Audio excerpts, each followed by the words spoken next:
All right, so you've got a Ford Maverick. This happens to be a 2026, although this will work for a 2025, and you want a walkthrough of this 13.2-inch touchscreen display. Let's do it. This happens to be an XLT with the luxury package, but this screen is going to be in all the Mavericks, so this should help you regardless of your trim. This is starting with our home screen. So if you ever press this little home button here, it's going to bring you to this screen. You can see we have audio here, and if we press this, it's going to make it larger. And then I can pick a bunch of information in here. But this is the satellite information, and there is a whole bunch of menus in your satellite information. You can go through notifications for song, sound setup, all kinds of stuff, or you can pick your sources, AM, FM, satellite, Bluetooth. You could also be connected with Android Auto or Apple CarPlay. Back out of here, and we'll go back to home. Now you'll see phone. I don't have a phone connected right now, but if I did, we could choose to have either regular Bluetooth, or we could have wireless Apple CarPlay or Android Auto. If you have one of those, it's going to pull most of the apps from your phone and display them on here. I say most, it's going to pull a good amount of apps. But some of the stuff that I love is you can use maps from your phone, like Apple Maps, Google Maps, Waze Maps. You can also listen to your podcasts, your Spotify, Apple Music, whatever you like, and it'll all come up here and just be great. And looks like your phone's messaging system and everything else. So I do love those features. Then over here, so this is telling you if location services are on, if it's communicating data in and out. This is telling us that the speaker system is off. You can see a line through that, so I've got it muted right now. Also, you will see this when I turn it on a little bit. This changes to now show us that we have Wi-Fi connection. And if you're connected, you can actually connect to a Wi-Fi signal if you're close enough to a building like Starbucks or your house, your business, or you can buy a data package from Ford, and they can actually have this vehicle have data, and it can broadcast that data to up to 10 devices. So kind of a mobile hotspot. Outside temperature, yes, I live in the north and it's -2 degrees. And then we have some buttons here. So settings, features, and apps. Let's go into settings. This one in settings screen, I'm just going to scroll over with my hand and swipe over, and you're going to see some stuff. So we've got, let's go through these. Satellite radio. If I press this, this is going to go through all the options of satellite radio, and you can go through and block explicit content. You can set whether the songs start right from the go when you flip to that channel. You can go through your listening history, just a bunch of little information on satellite radio. Clock. This is where we go into clock settings. Now I want to show you this. This is kind of fun. We can actually just press clock and go into clock settings that way. And then it's pretty straightforward. AM, FM, 24-hour mode, auto time update as you drive through different time zones. Add phone, just like it sounds. That's where we go to add our phone. General information. This one is a little bit more. This is where we change our languages. And if you go in here, you'll see Espanol, French, and English. Francais, if you'd like me to say it in French. And then temperature units. So we can scroll between metric or imperial. Measurement units. So whether we want to measure our fuel in miles per gallon, kilometers, and liters. And you can do that a couple different ways. And then tire pressure. So if you want it to be in PSI, KPA, or bar. Whether the touchscreen beeps every time we touch it, about the sync software licenses, and where we do a reset. Now with the reset, this is kind of neat. You can do a full factory reset, or we can just reset for the app. For Ford, it's actually just called Ford now, Ford app, but they used to call it Ford Pass, and you can reset the vehicle so that someone else can use it. All right, that's in our general settings. Then we can go into sound. When we're in sound, we've got tone settings, treble, mid-range, bass, reset back to factory. Balance and fade. We can actually move this all around the cab, which is kind of nice. So if you're just the driver, you can have it right there. Then we've got compensation. So when we're driving and the engine gets louder, road noise gets louder, do we want the stereo to increase? We can go low, medium, or high, or turn that off completely. Occupancy mode. Are we listening to stereo for just the driver or all seats? And then backing out of there, this is display. So we can hit that for a calm screen. You can also hit this button, does the same exact thing. And then we got brightness, so we can brighten up the screen. And we've got mode where we can go between auto, day or night, and it'll lighten or darken the screen as we want to. So if we hit night mode, obviously that's going to change things. I have the auto headlights on. Oh, it did allow me to do that. Okay, so I wasn't sure if it was going to let us do that, but that's what it looks like. That was night mode, and if we put it in auto, it'll sync us back to day mode. Back out of there, and we've got vehicle. So this is going to be some settings. This is a big one. If you are leaving your vehicle running, maybe you just want it to get hot or cold, you have kids or pets in there. If you're going to be longer than 30 minutes, you need to turn this off. It does have a 30-minute max idle switch, and you have to do that every time you restart the vehicle. Rear occupant alert. This is going to tell you to check your back seat when you shut the vehicle off. It can just give you a message. It can give you a message and honk the horn. You can turn it off, and you can tell it if you have a child seat installed. We also have onboard serial number modem, so you can go through that. Remote start setup. We can decide whether it's on or off. Climate control, whether we have it on auto so it gets hot or cold as it needs to and puts the vents where it thinks it needs to, or last settings if you want it to go to where you like it to go. And then how long it's on for, 5, 10, or 15 minutes. You can extend your remote start by an additional 10 minutes by either hitting the button on the key or using the app. We also have wipers where we can put on a courtesy wipe. If you ever hit this little eye beside those, it'll tell you exactly what this does. Windshield wipers will provide a courtesy wipe a few seconds after the initial wipe has been completed to clear excess wiper fluid from windshield. Pretty straightforward. Then we can go into lighting. This is where we turn on or off our auto high beams. I love auto high beams, but if you've got a lot of weight in the box and your truck is sitting like this, your headlights might not be picking up like they should, and then you might want to turn that off. Also, the auto lamp delay. This allows you to walk into your house.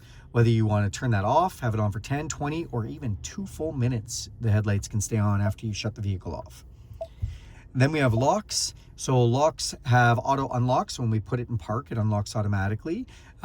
Chirp. If we look at this, it allows your vehicle to chirp or beep twice if the door is not closed properly when you lock the vehicle.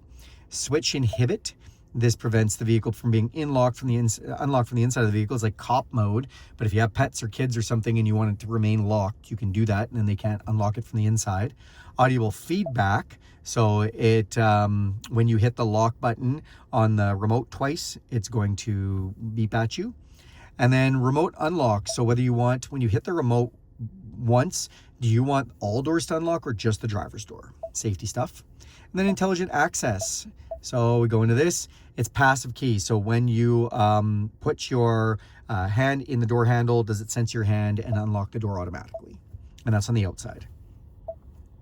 All right, now, vehicle connectivity, I was telling you, you can have some connected setup, you can have data for the car, but this is also just telling you if you've got any Bluetooth devices connected, if you're Wi-Fi connected to some Wi-Fi. Wireless app projection is Apple CarPlay or Android Auto, so it's just showing you those. And then connected vehicle features, this is where you can turn on or off the telematics that will send Ford or your dealer information, like if you get a check engine light or how your vehicle has been acting. You can say, do we want to share the analytics? So if we share this, then it's going to just share like your vehicle data and information. If you want speech recognition feedback, again, you can press these eyes and it'll tell you what that does. And then if we go down here, you can turn on or off the Ford Assistant. So this is like using Google. If you've ever used a Google and it says, okay, Google, and then it starts working, you can actually do this and say, okay, Ford. So they've got kind of their own voice system for a Ford Assistant. And then satellite radio XM with SiriusXM with 360L. So this is giving, when you have a SiriusXM subscription, it gives more data to kind of go through, so you can download content and you can see on-demand stuff, but it does take data. So whether you're using your phone for data or you have a data package for the vehicle. All right, that's connectivity. Then if we go over here, so this is vehicle hotspot. Again, if we've activated the data on the vehicle, then we can use it as a hotspot. 911 assist. So this, we can turn on or off, but you need to be connected to a phone. And then if it thinks you have crashed, it'll call 911. Mobile apps, these are apps that you can kind of download for the vehicle. And if you don't have Android Auto, but if you can download it on your phone, and then you can connect through USB if you don't want to connect Wi-Fi.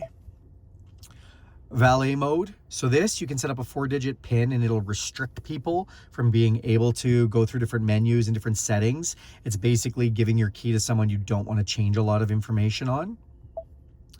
Software updates, love this. It's like your phone and it does do updates. So in the future, those menus might look a little different. You might have more content, but also it downloads for like glitches and fixes and all that kind of stuff. So I love that. You can turn on automatic updates and then it'll automatically download and install the latest software and enhancements, security updates. For some updates, you can't be driving during the final step of the update. These updates can be set at a time that is convenient for you, and you can set a schedule for those and it'll tell you if there's updates available. And you can also look in your app on your phone for that stuff. So that's great. Back out of that, and then last but not least, this is the Ford Assistant. So we can put a wake word, hey Ford. We can actually set different wake words. Again, if we press these eyes, it'll tell us different things. Advanced mode, so fewer prompts. You can just say like a quick prompt, having to give a big explanation for what you want to do. Phone confirmation, prefers to like confirm before you call someone, and then just tells you like the list of commands and gives you some help on how to use that. All right, guys, that's your settings menu. I know this video is going a little long, but we're learning. Let's go into features. Features. So you can record feedback. If we press this button, we can actually record and give feedback of the vehicle and it will send it to Ford. Owner's manual. This takes a second to load because there's a lot of data. So in the owner's manual, while we're waiting for this to load up, I do want to just show you. So a lot of these screens that we've been in, we've had some side screens.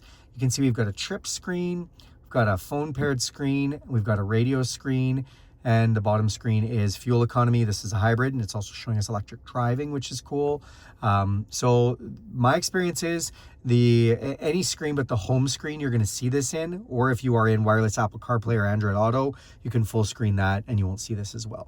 Now, this is cool with the owner's manual. Now that it's loaded, you can just scan this QR code and have the owner's manual in your phone in seconds, or we can press view manual and then we can go through all the information. Now, there is a lot of information, so it does take a second to load.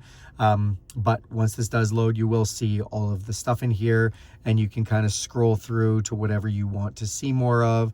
You know, we can pick steering wheel, we can go adjust the steering wheel, and it's going to kind of give us more information on that. Your steering wheel does have tilt and telescopic steering, which is always nice. All right, backing out of this, we're getting out of the owner's manual. And we're going to go into towing. So when we go into towing, this is really awesome. Ford does a great job in their towing section. We can go to connection checklist and it'll show you the steps of connecting a trailer. Great. We can add some trailers to save our trailers, like boat trailer or whatever you have for trailers, motorcycle trailer. We can select which one of those saved trailers we have. We can then manage our trailers. When we go in, we can manage some things on our trailers and some information on that. Trailer notification, whether you're connected or not. And trailer sway control. Love that they have this. You can turn it off, but if you start to go squirrely because your trailer's not working properly or you have the load mismanaged, it's going to kind of try and help keep you straight. Pretty safe. Then driver assistance, guys. These are your safety features. So let's start with lane keeping. If we go in and we turn on lane keeping, we can go into the modes. So modes are, and you can see a little video playing, whether it beeps at you and pushes you back in your lane, just pushes in your lane, or just beeps at you. And then we can go into intensity. Whether you think it's being active enough, you can go to low, normal, or high. Back out of that, we've got pre-collision. What's pre-collision? Well, if it thinks you're going to get in an accident, will it brake automatically? Evasive steering assist is nice. It'll actually lighten up the steering if it thinks you're going to hit something, so it's like super easy to get around it. You don't want that all the time because then it would feel way too light and weird to steer with and you'd be overcorrecting all the time. So only does that when it thinks you're going to hit something. And then sensitivity. So you can turn that on to low, normal, or high. If you feel like it's like auto braking way too often, maybe it's in high. I don't know, but you can change that or you can just turn it off. Yeah, and then you do have rear camera delay. So if you turn this one on, it just keeps the camera on a little bit after you shift out of reverse. Some people who go in and out of reverse all the time, maybe to hook up to a trailer or something, don't want the camera shutting off. And then you do have driver alert. So driver alert notifies you if it thinks you just haven't really done anything for a long time. And I think the way this works is if you're on a longer drive, maybe like driving for an hour, and it just noticed you haven't really done any corrections with the steering wheel whatsoever, it's just going to give you a little sign that says like, hey, make sure you're still paying attention. Maybe pull over and have a coffee break or something. That's in your driver assistance, you guys. So going back to the home screen, we went through the settings, we went through the features, and now the apps. So in the apps, you can find mobile apps. There's not too many apps for this vehicle, just basically the Ford app. And then wireless Apple CarPlay or Android Auto. YouTube, that's fun. You can watch this video right on the screen. You do have to be connected to Wi-Fi or have the data program for the vehicle, or have a phone that has data connected, and you can watch YouTube. You can also do Stingray Karaoke. This is new. They just started this little app that's in the car. So while you're parked, if you have a data connection, you can sing karaoke on here, which is kind of fun. And then it can give you some help on these mobile apps. So that's your app screen. Down here, you can see I have heated seats. We've got 3 different versions, 1, 2, 3, and we can drag and drop our finger to do those. Or we can hit the A button, and then when that's highlighted, it'll just turn on the heated seat as it needs to get the desired temperature. So the temperature is controlled for the outside temperature, so it's going to turn it on if it feels like it's cold. This is my climate control temperature settings. I can drag this up or down, or we can press this up or down, so that's nice and easy. And then we've got a heated steering wheel. Love it. Feels like a warm cup of coffee first thing in the morning. Auto climate control. So when we press this, you can see these little lights light up, and that is low, medium, or high fan speed. When we press auto, it's going to get hot or cold as it needs to achieve this temperature, and it'll put it between the vents as it needs to as well. And again, I like that it's got 3 different fan settings, because sometimes I don't want it on lots of fan, and sometimes I do. Then we've got max defrost, where it's going to put it on high heat and put all the heat to the front windshield. This button adjusts whether we want it on face, feet, or defrost. Also allows us to put it on max defrost or recirculate the air. You can also just turn off the climate control system. Love that when I press these, it allows me to do all 3. First of all, that's cool. The second thing is, shows me where the vents are, a little animation. So I like that too. This heats up your mirrors. This does the recirculation of the air, so whether you're pulling fresh air or recirculated air. This turns on or off the air conditioning. And this is your fan speed, which again, we can drag and drop, or we can just press these buttons as we want to. That's the passenger side heated seat. All right, you guys, that's a walkthrough of the 13.2-inch touchscreen in the Maverick. Thanks a lot for watching this video. Do me a huge favor and give this a big thumbs up. Also, if you have any questions or want to see more content like this or anything else, go ahead and throw that in the comments section. I'll be happy to make that.